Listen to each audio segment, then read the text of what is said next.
성산읍이 제2공항 부지로 적합하다는 타당성 용역 결과에 대해 재검토가 시작됐지만 주민들은 공정성과 객관성에 우려를 나타냈습니다.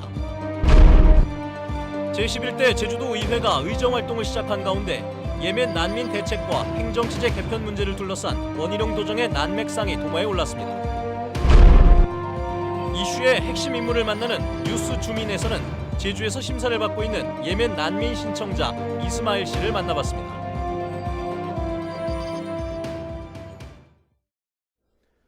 네, 여러분 안녕하십니까. 뉴스데스크 제주입니다. 오늘은 제주 제2공항 이야기로 시작을 하겠습니다. 성산읍 제주 제2공항 부지에 대해 지역 주민들은 후보지 선정이 잘못됐다며 3년째 반대 운동을 하고 있죠. 우여곡절 끝에 기존의 타당성 용역 결과를 재검토하는 작업이 시작은 됐습니다. 하지만 주민들은 검증 과정의 공정성과 객관성에 대해 여전히 우려를 나타내고 있습니다. 이소현 기자의 보도입니다. 국토부가 지난 2015년 11월 제주 제2공항 부지로 발표한 서귀포시 성산읍. 하지만 후보지 선정이 잘못됐다며 주민과 시민사회단체에서 반발하자 국토부는 지난해 타당성 용역 결과를 다시 검토하는 방안을 받아들였습니다. 입지 선정 타당성 재조사의 큰 틀은 4가지입니다. 자문위원회를 구성해 착수 보고를 한 뒤 다음 달부터는 입지 선정에 따른 자료의 적정성과 장단점 분석 등을 재검토합니다. 이후 소음과 접근성 평가 등 평가 항목 기준을 검증하고 마지막 4단계에서는 동굴조사 결과와 철새 도래지 역량 등 지역 관련 사항들이 포함됩니다. 기존 연구, 그다음에 또 거기에 수반되는 여러 가지 계획 및 법령을 검토할 예정입니다. 재조사 과정의 공정성과 독립성을 확보하기 위해 국토부는 사전 타당성에 참여했던 용역업체와 전문가를 이미 배제했고 과정을 주민들에게 공개하겠다고 밝혔습니다. 저희들이 이 착수보고의 타당성 재조사를 공정하게 진행하기 위해서 자문단을 구성을 추진하고 있습니다. 하지만 성산읍 반대위원회가 참여하는 검토위원회가 구성되지 않은 데다 석 달이라는 짧은 기간 탓에 재조사 과정의 공정성과 객관성을 놓고 주민들의 성토가 쏟아졌습니다. 검토위원회 운영 방안이 들어가야 되지 않습니까? 그것이 전혀 빠지지 않았습니까? 어디 검토위원회 운영 방안이 어디 있습니까? 거기? 어떻게 지금 그 용역을 한 달 내에 재조사가 다 마쳐서 자문회의 결과가 나오겠습니까? 제2공항 입지 타당성 재조사에 대한 최종 용역 결과는 오는 9월에 나올 예정이지만 시작부터 공정성과 객관성 논란이 제기되면서 제2공항 건설을 둘러싼 갈등은 계속될 것으로 보입니다. MBC 뉴스 이소연입니다. 제주국제공항 주변 개발 구상안에 대한 주민 설명회가 오늘부터 시작됐습니다. 제주도는 오늘 저녁 제주시 월성마을을 시작으로 내일 신성마을과 다호마을 등 5개 마을을 대상으로 한 주민 설명회와 오는 18일 제주농업인회관에서 도민 설명회를 열어 제주공항 주변 개발 구상안을 설명하고 주민들의 의견을 수렴할 계획입니다. 제주도는 주민 의견을 바탕으로 오는 10월까지 개발 구상과 기본 계획을 확정해 내년부터 사업을 추진합니다.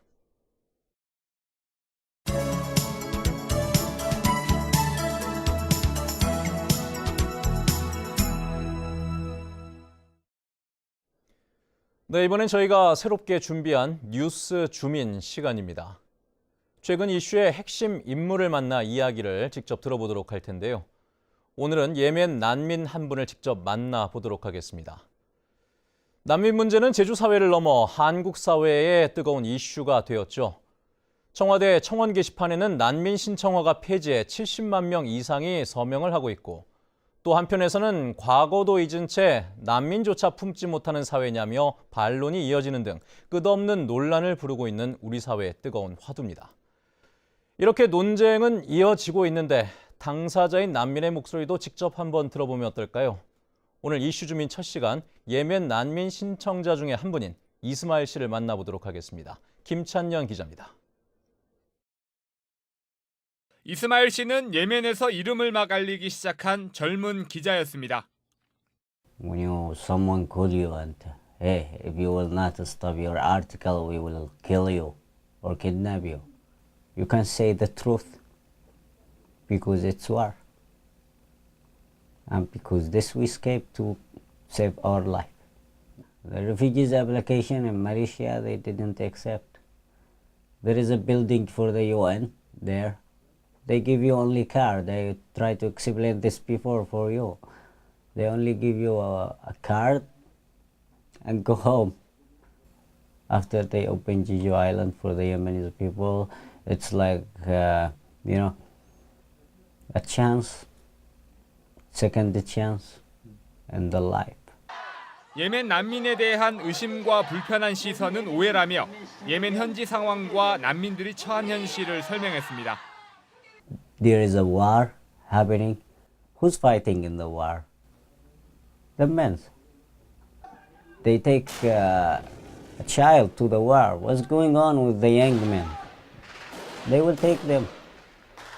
You have to go to fight. You have to choose a side and fight with. That's what's going on in Yemen now.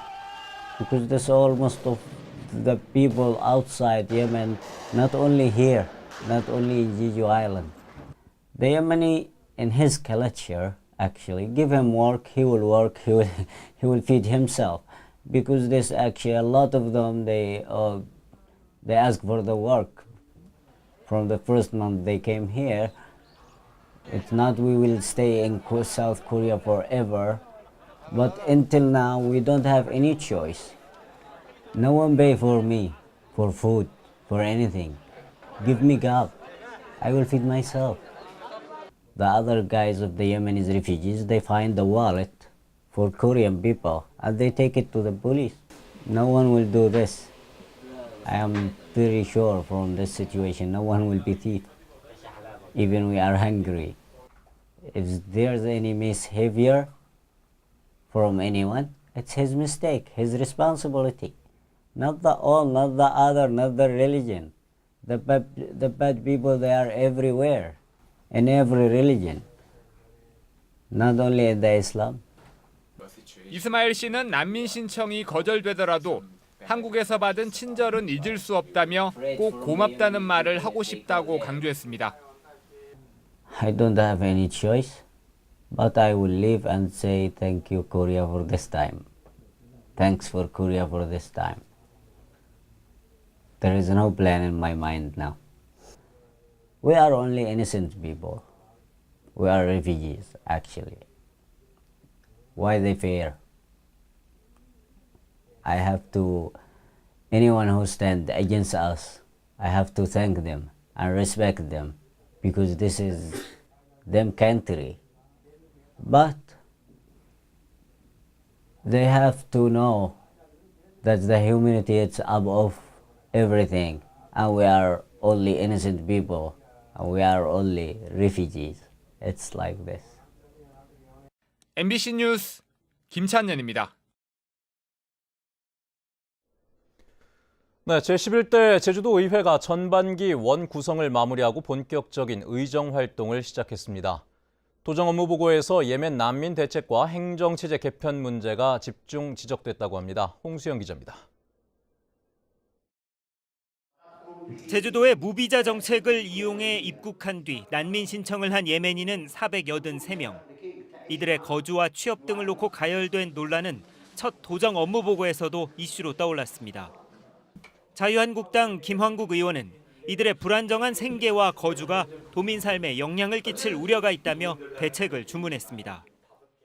특히 여성분들 그리고 어린 학생들이 있는 학부모들은 굉장히 민감한 상황까지 와 있거든요. 아까 뭐 자율방범대라든지 이런 부분들이 협조를 구한다는데 그분들의 한계가 있습니다. 저희들도 그 취업지하고 숙소 위주로 해서 저희들 경찰청의 협조를 얻어서 저희 순찰을 수시로 하고 있고. 지리하게 이어지고 있는 행정체제 개편을 놓고도 의원들의 질타가 쏟아졌습니다. 더불어민주당 정민구 의원은 제주도가 정부의 지방분권 로드맵만 쳐다보고 있다며 스스로 결론을 낼 때라고 지적했습니다. 특별자치행정국이 스스로 이걸 만들어 나가자는 거죠. 의회가 같이 하겠습니다. 이걸 같이 하자는 얘기죠. 저희들 도에서도 할 의향은 있는 겁니다. 그런데 그 적절한 시점이 언제냐? 그걸 말씀을 드리는 겁니다. 지금. 최근 논란이 되고 있는 해군의 강정기지 국제 관함식 개최와 관련해서는 제주도가 이미 지난해 정부에 신중한 검토 의견을 냈다고 밝혔습니다. 강정 지역이 갈등 지역이기 때문에 지금은 너무 이르지 않느냐라는 걸로 해서 신중히 검토하는 것으로 실무진 의견을 냈습니다. 그러나 내부적으로 행사 개최를 반대하지만 국제 행사인 만큼 정부에 도울 수 있는 것은 돕겠다고 밝혀 논란은 계속될 전망입니다. MBC 뉴스 홍수현입니다.